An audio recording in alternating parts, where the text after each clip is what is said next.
Okay, now we want to configure our environment.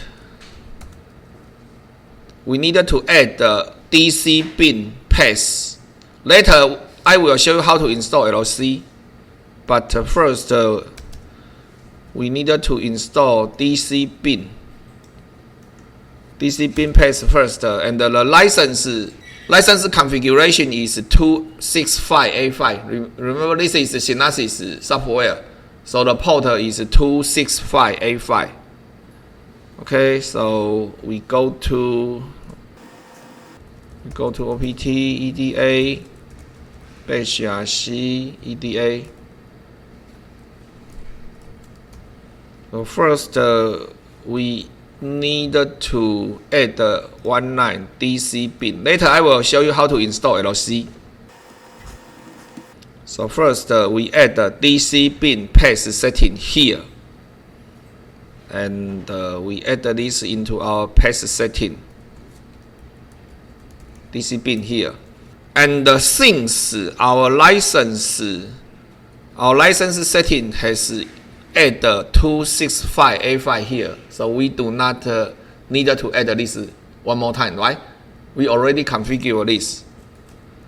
Then we can type design DESIGN ANA design vision VISION, no such file, right? Then we source OPT EDA -RC EDA, and then we can type a design DES.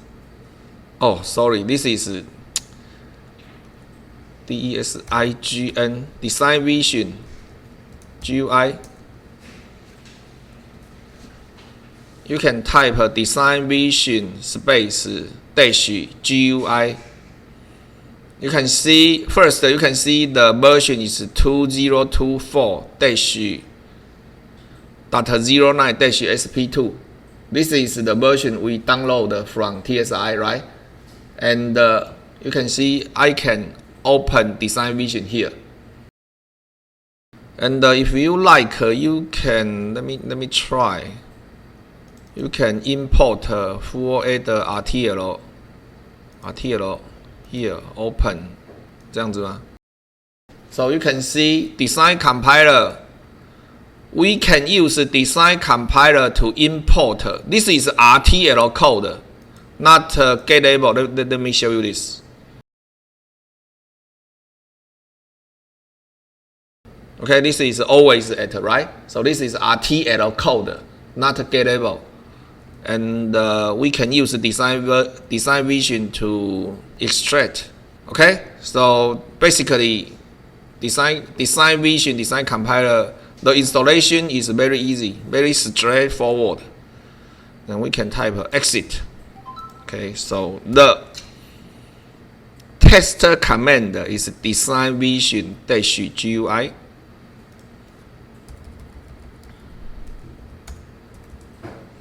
The tester command is design vision. So first, we needed to source SOURC OPT EDA -RC EDA. We needed to source our environment first, then type design vision -GUI and import some Verilog. You can import some Verilog to design vision. Okay, so basically, no troubleshooting required, right? 对吧？我在装都很简单，你们在装就都毛都一堆，奇怪了，一弄看天外围，真奇怪。Okay, please complete the test process, configuration and the test process. Okay.